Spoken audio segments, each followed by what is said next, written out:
could I know in Congress you appeal to the speaker for 30 seconds. Could you yield me 30 seconds here so I could say something to Willie and everyone else in America? Willie, gentleman from Alabama is yielded 30 seconds. I'm bracing myself, Paul. Yes, go ahead.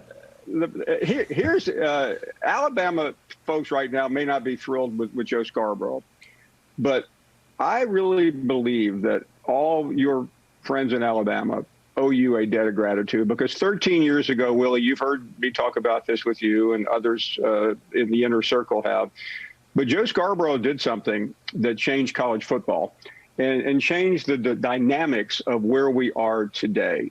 Joe Scarborough wrote an op-ed in the Birmingham News excoriating the administration in Tuscaloosa for hiring a bunch of losers, and he demanded that they display excellence.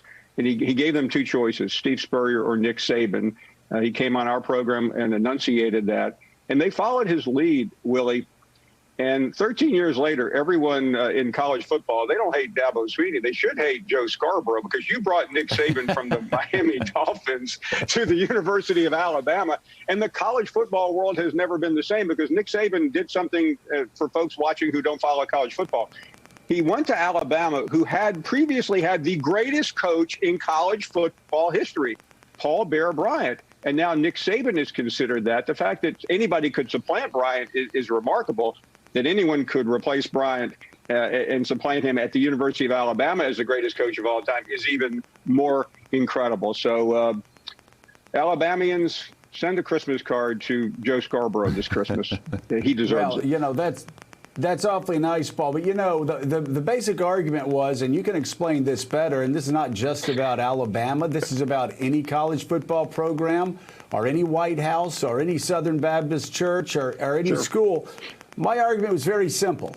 They had about 47 hanger-oners who had touched the cloak of Bear Bryant. I loved Bear, seriously. And if Leroy Jordan decided one day that he was pissed off at a coach, the coach had to go and bow and scrape to Leroy Jordan. Or you could name 30 other people who were just like that. And my argument was simple. Get a guy like Saban, who's tough as hell, who's not going to listen to anybody, who's going to go in and he answers to the president of the university, and that's it. And a guy like Saban will go to the president of the university, oh, you don't like what I'm doing? Okay, fine, I'll leave. But, of course, he hasn't left, because they let one man run that program. And what a difference, Paul. You're right. It's made a huge difference, and nobody would say it 13 years ago. And what's interesting, Joe, is a lot of college football programs were run the same way as Alabama, where you had these meddling boosters. I asked Nick Saban once. He was offered the University of Texas job, and this is 8 years ago. They offered him more than $100 million to come there. He said, there's no way I would go there. I would have to answer to 25 oil tycoons, and I'm not going to do that. And when he showed up at Alabama, he went from Red Elephant Club to Red Elephant Club. That's the booster club in Alabama of the high-end donors. And he said, you stay the blank away from me. And he obviously used much stronger language. There was only one voice there, and that's really been the issue in college football for really as long as we've been watching it, Joe, that you have too many outside influences telling the administration what to do. It's hard, Paul, to see the Alabama-Notre Dame game being close, just the eye test on both of those teams. Alabama is so good again this year. Can you talk a little bit about this team? You sort of feel like every year you say, well, they lost this guy and that guy, and they had 5 or 6 first-rounders, and somehow Nick Saban comes up with Mac Jones, plugs him in. He's now a Heisman contender. Their wide receiver, Devontae Smith, also a Heisman contender. Their running back, Najee Harris, also a Heisman contender.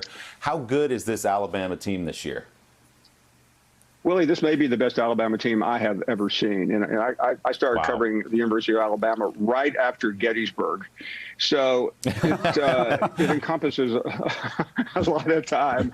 Think about it. Willie, I sent my Heisman ballot in Monday afternoon, and I was perplexed because you just mentioned there were 3 choices for the Heisman from the University of Alabama roster, and they lost another one about 10 weeks ago in Jason Waddle. That's how difficult it was. I think 2 Alabama players will be finalists for the Heisman. and Najee Harris, the running back, will probably finish in the top 5. That's how talented this team is. And when Nick Saban did, he followed the revolution in college football. And by the way, Willie, you mentioned Notre Dame. Notre Dame is losing its defensive coordinator, Clark Lea, to Vanderbilt University. And I think there's a chance, Joe and Willie, that Vanderbilt next year may even win a game. Oh, my God. Paul, it was going so fantastic. well. Let me just say very sincerely, you're devastating dig there. But Clark Lea is one of the great young coaches in college football. He's from Nashville. He played at Vanderbilt. He understands what it's going to take. It's a big lift and a very tough job, but we're excited about Clark Lea in Nashville for sure. Yeah, Paul, I'm so glad you brought up Najee Harris's name. I want to talk about him for a second because I've been watching Alabama football my whole life. And my gosh, you can just see that guy's character on and off the field. I mean, those are the players that I love. I love the teammates that they score a touchdown. They don't make it all about themselves. They go to the sidelines. They're not like waving and going crazy for the like.